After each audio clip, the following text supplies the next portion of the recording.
न्योली नाद सुभान गति ये लड़े भुअंग हमेश।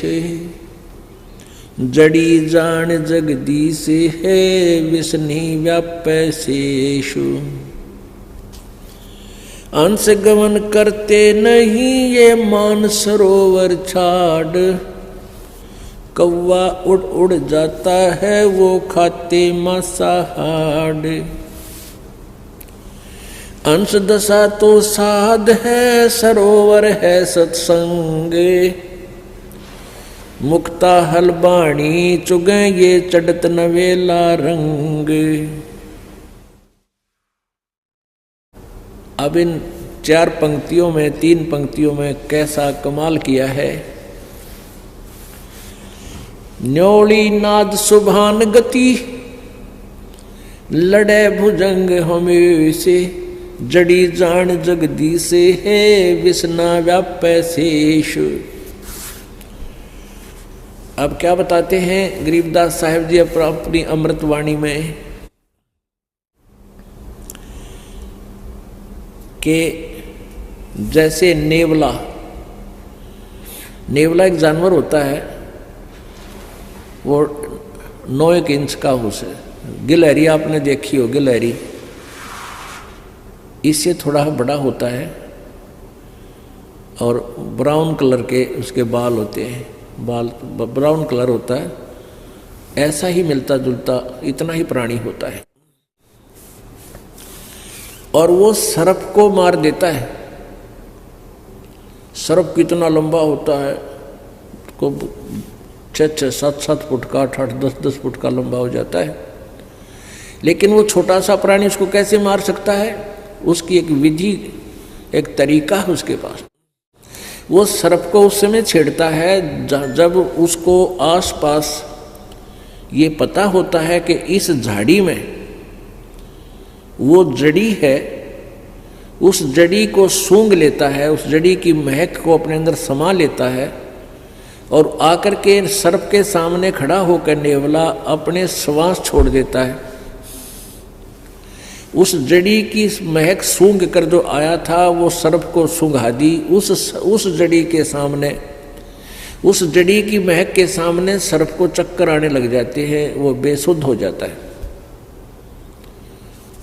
अब नेवला क्या करता है, जड़ी उस झाड़ी में जाता है, वो सूंघ कर आता है उस जड़ी को और सर्प के सामने दूर से निकट आकर के कभी दूर हो जाता है, कभी निकट आता है और ऐसे छोड़ देता है उसको, श्वासों को। अब सर्प चक्कर काट, वो डरता उस जड़ी से, तो भागने की चेष्टा करता है और कुछ उसको वो ऐसे डगमग सा हो जाता है।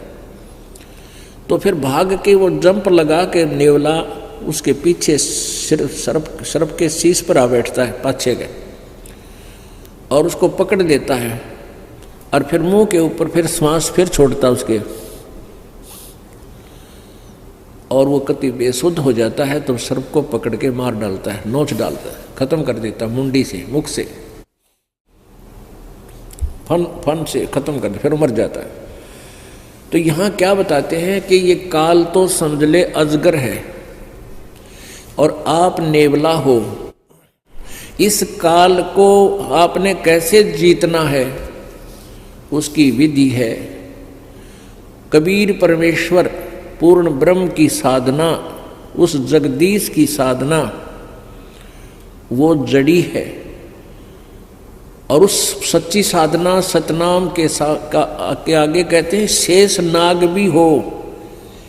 यानी यहाँ के जो छोटे मोटे काल के व्यवस्थक अनुचर, ये देवता भैरव भूत आदि, इनका तो कहना है कि है अगर इस नाम के सामने वो काल भी आ जाएगा तो भी उसकी नहीं बसावेगी तुम्हारे सच्चे नाम के सामने, मर्यादा से भक्ति करने वाले की। न्योल नाद सुभान गति ये लड़े भुअंग हमेश। जड़ी जान जगदीश है विष्णा व्यापै शेष।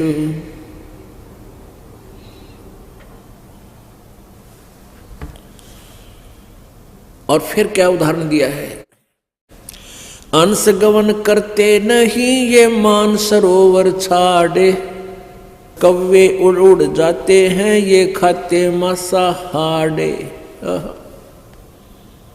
अंश दशा तो साध है सरोवर है सत्संग, मुक्ता हलबाणी चुगे फिर चढ़े नवेला रंग।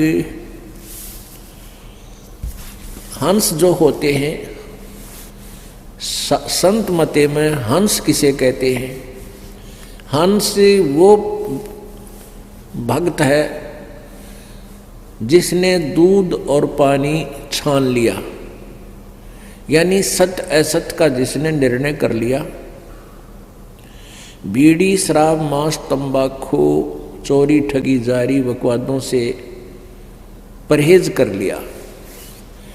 एक हंस पक्षी होता है, आपने बुगला बहुत देखे होंगे, बुगले जो तालाबों के आसपास रहते हैं और वहाँ मछलियाँ खाते हैं, मछली उनने कुछ भी पा जा, गोगे पा जा, वो कीड़े मोकड़े वारन जैसे शंख जैसे उसके अंदर मांस सा होता जीव, उसको खा जा। कौवे भी ऐसे खाते हैं, कौवे भी मांस खाते हैं, कोई मछली ठहगी उसने छोड़ा नहीं है, ऐसे कीड़े मकोड़े खाते हैं। तो कहने का भाव ये है कि जो हंस होता है, हंस पक्षी, वो उस मान सरोवर को जहाँ पर मोती होते हैं वो मोती खाता है, और बुगले जैसा होता है, अन्य पक्षियों जैसा ही प्राणी है, लेकिन वो मच्छी नहीं खाता, घोगे नहीं खाता, कीड़े मकोड़े नहीं खाता, वह केवल मोती खाता है।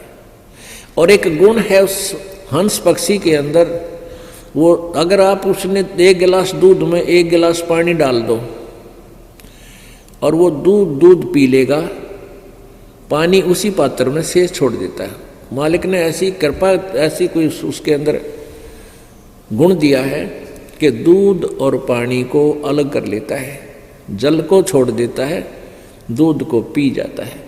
तो पुण्यात्मा हंस उसी को कहा है जो कोई बुराई नहीं करते, चोरी ठगी नहीं करते, चोरी जारी नहीं करते, किसी की आत्मा नहीं दुखाते, बीड़ी शराब मांस तंबाकू नहीं प्रयोग करते हैं।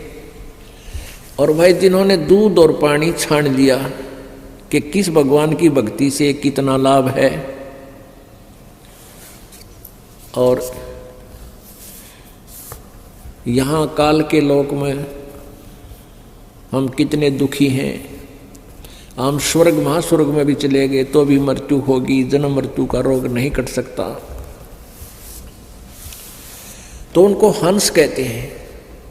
कहते हंस गवन करते नहीं मान सरोवर छाड़े, और कौवे उड़ उड़ जाते हैं वो खावे मांसाहारे।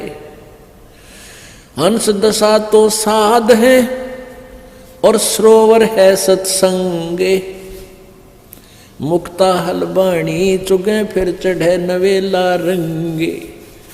जो हंस होते हैं, अच्छी आत्मा होती है, वो सत्संग छोड़कर नहीं जाते। ये सत्संग तो समझो एक तालाब है, सरोवर है, और आप जी हंस हैं। साध सोए जो सीधा चले, सब बुराइयों को छोड़ दे, भगवान की भक्ति करे, परमात्मा में ध्यान रखे, वो साध होता है। परमात्मा बार बार कहते हैं, कहे कबीर सुनो भाई साधो, यानी हम तो साधु समझा करते हुए डले ढोवे, कान पड़वारे, दाढ़ी बढ़वारे, जंगल में धक्के खावे, वो साध नहीं। साध तो वे जो सही भक्ति करे, सत्य भक्ति करे, बुराइयों तो बचकर है, वही मनुष्य साध है। तो क्या कहते हैं, हंस दशा तो साध है। आप जी तो हंस हैं, और सरोवर है सत्संग, और यहाँ ये परमात्मा के मोक्ष मार्ग रूपी मोती आप चुग रहे हो, ग्रहण कर रहे हो, और चढ़े नवेला रंग। जितना ज्ञान सुनोगे उतनी आस्था मालिक में और उमंग बढ़ेगी। चाहे सारा संसार एक तरफ और भक्त एक तरफ, आप फिर इस ज्ञान से दूर, इस सत्संग को छोड़कर, इस दास को छोड़कर आप कहीं नहीं जा सकते। और जो यहां से छोड़कर जाते हैं उनके बारे में कहा है वो तो कौवे उड़ उड़ जाते हैं, जो खाते मांसाहार, जिन पर बुराई नहीं छूटती, लालच लोभ नहीं छूटता, वो जाया करें, वो कौवे हैं, वो हंस नहीं बने। हंस गवन करते नहीं मान सरोवर छाड़े, हंस नहीं जाया करते मान सरोवर ने छोड़कर जहाँ ऐसी मोती मिलते हैं। ये कौवे उड़ उड़ जाते हैं, वो खाते मांसाहार। हंस दशा तो संत साध है, ये सरोवर है सत्संगे, मुक्ता हलवाणी चुगे फिर चढ़े नवेला रंगे। आगे क्या बताया अमृतवाणी में, दरस परस नहीं अंतरा, दरस परस नहीं अंतरा, रोमी वस्त्र बीच, पारस लोहा एक डग, ये पलटे नहीं अबीचे। अपने आत्माओं कितनी, देखो वेदों और गीता को समझना बहुत आसान है, ये परमेश्वर का जो सूक्ष्म वेद है, परमेश्वर कबीर जी की महिमा से की वाणी, गरीबदास साहेब जी को परमात्मा ने अपना ज्ञान दिया, कबीर जी ने। गरीबदास जी भी कहते हैं कि मेरा ज्ञान योग दिया खोल, कबीर परमेश्वर जी ने मेरा ज्ञान रूपी योग खोल दिया, अर्थात मुझे वो अपना ज्ञान मेरे में फीड कर दिया। अब उस ज्ञान के आधार से क्या बता रहे हैं गरीबदास साहिब जी ने, दरस परस नहीं अंतरा, अरुमी बस्तर बीच, पारस लोहा एक कडेगे पलटे नहीं अभीच। अब हंस और कौवे क्यों बन गए? हंस तो ज्ञान को समझकर समर्पित हो गए, वो तो बन गए हंस। और जिन्होंने मन दिया नहीं, सत्संग में आते रहे, बड़ी अच्छे श्रद्धालु दिखते रहे, लेकिन आस्था बनी नहीं, परमात्मा से, गुरुदेव से उनका मेल नहीं बना। मेल का अर्थ ये नहीं होता कि आप आते हो, सेवा भी करते हो, साथ भी रहते हो, सत्संग भी सुनते हो, लेकिन अंदर से जगह, अंदर से कनेक्शन नहीं बना, अंदर से कसक नहीं बनी, तो कहते हैं उनमें परिवर्तन हो को ना। जैसे एक लोहा, एक पारस नाम का पत्थर होता है, पारस, एक पारस पत्थर है, पत्थर जैसा होता है सिंपल, और उसको पहचानना सबके बस की बात नहीं, जैसे लाल को पहचानना। तो उस पारस का एक टुकड़ा पत्थर हो 1 किलो का, और उसको चाहे 100 टन लोहे का घिसा दे, एक स्थान पर टच कर दे उसको अच्छी तरह उनका कति मेल हो जा, और फिर देखे, कहते उस पूरे के पूरे उस मांस को, मंडल को, उस एक सरिये का ला दिया, सरिये को गार्डर का ला दिया, गार्डर को पूरे गार्डर के गार्डर को, थाम को सोना बना देता है। लेकिन कहते हैं परमात्मा लिखा पारस लोहा, दरस परस नहीं अंतरा, रुमी वस्त्र बीच।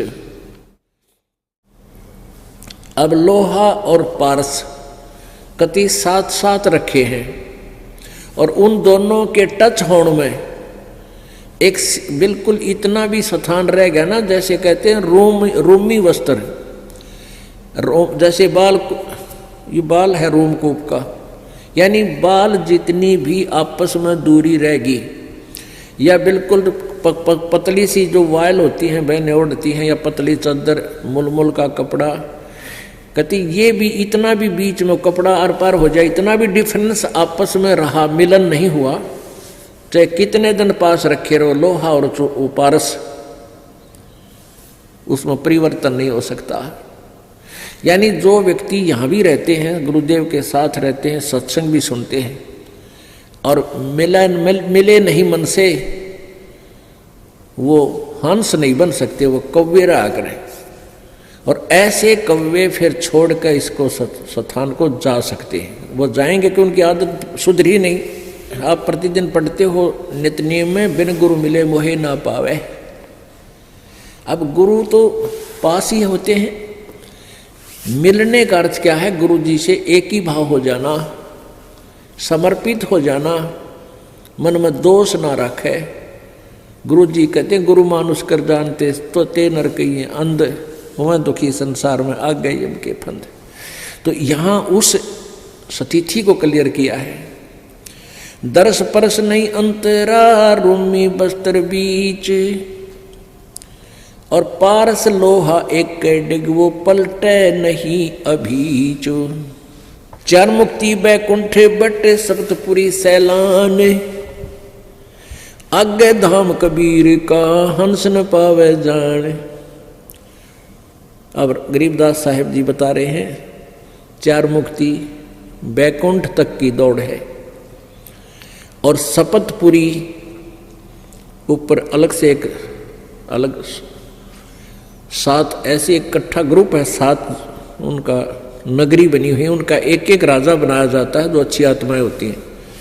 कहते ये चौथी मुक्ति जो तुम साधना करते हो मैक्सिमम 4 मुक्ति प्राप्त होंगी, और वहाँ इन 7 नगरियों के राजा भी बन सकते हो कभी कभी, कोई किसी का कोई किसी का। इनसे आगे धाम कबीर का, आगे ऊपर हंस न पावे जान, यानी अच्छी आत्मा भी है, भक्ति भी कर रहे हैं, लेकिन गुरु जी से विमुख हो गए, वो फिर आगे नहीं जा सकते। कहते इन बातें क्या पाइए कर सतगुरु नजर निहाल, यानी गुरु जी की आवश्यकता, गुरु जी का सहयोग, गुरु जी को के चरण शरण में आस्था, इनका जो है ना आखिरी श्वास तक तुम्हें सहयोग की आवश्यकता पड़ेगी।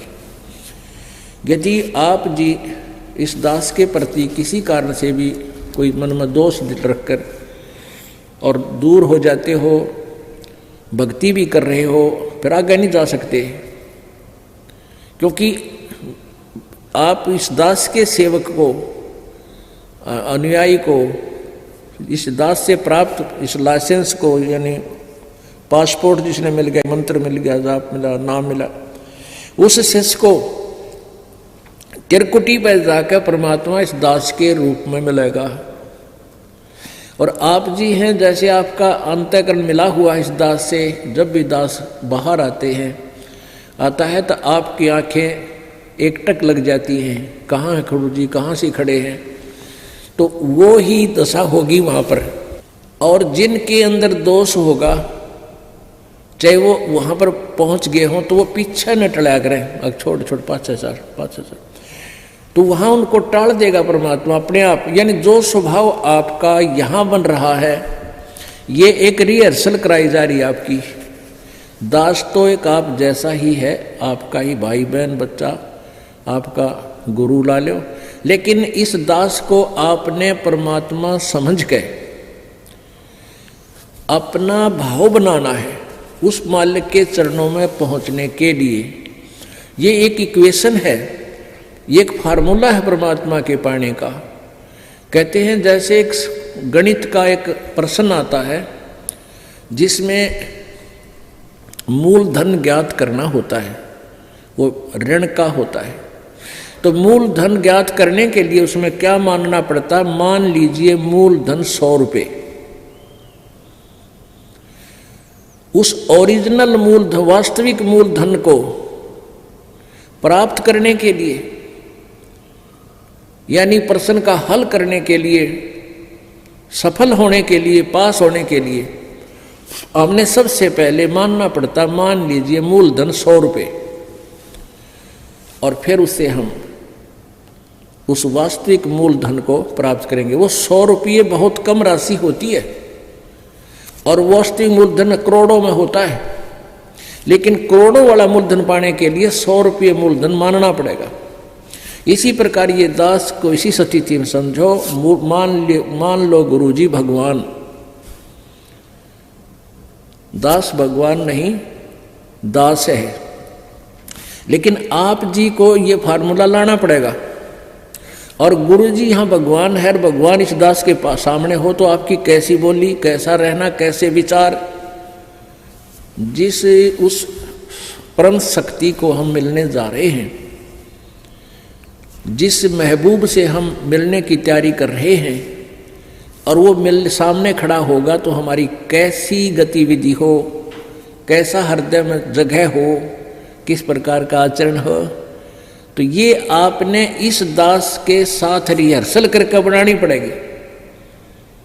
यहां कोई भी है, इस दास को आप आओगे, आते हो, मिलते हो, तो ये सोचे कि हम भगवान से मिलने चले हैं, क्योंकि वहां त्रिकुटी पर आप जाओगे, इस दास के रूप में मालिक बैठे मिलेंगे और आपके मन में, क्योंकि वहां तो किसी कहने की जरूरत को नहीं, आपके अंतःकरण की अलग से अब आपके माथे पर बोर्ड लग जाएगा कि इसमें कितना दोष है, इसमें कितना दोष है, रिजेक्ट हो जाओगे वापस।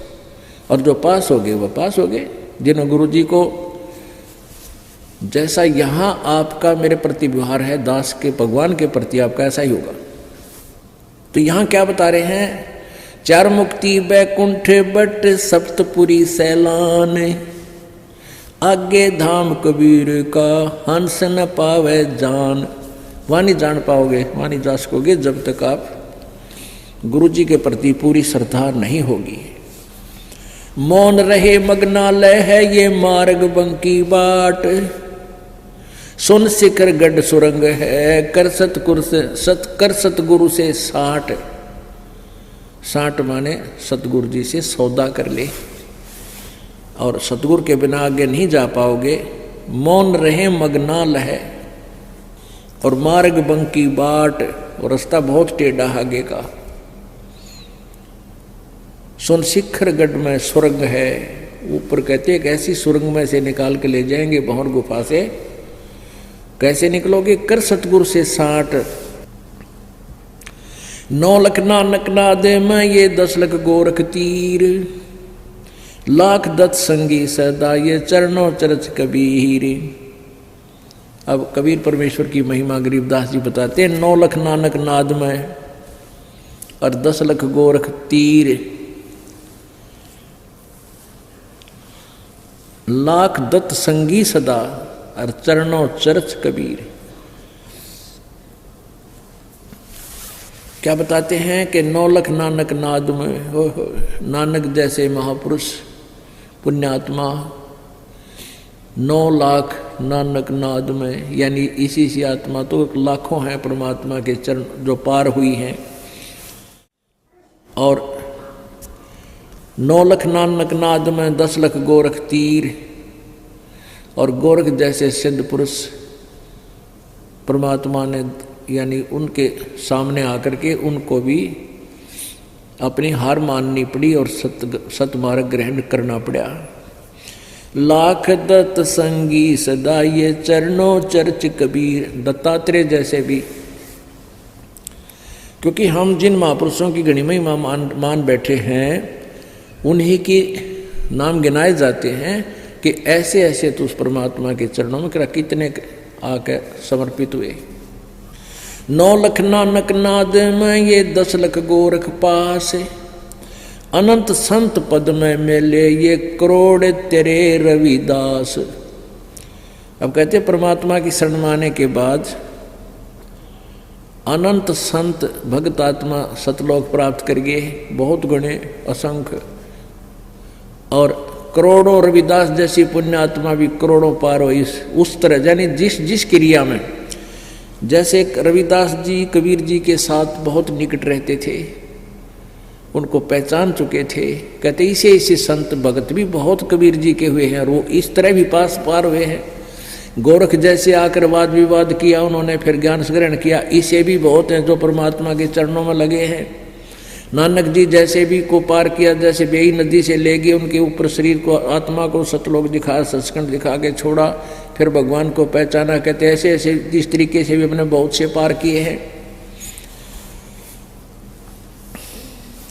रामानंद से लक्ष गुरु ये तारे सिसके भाई, और चेलों की गिनती नहीं जो पद में रहे समाये।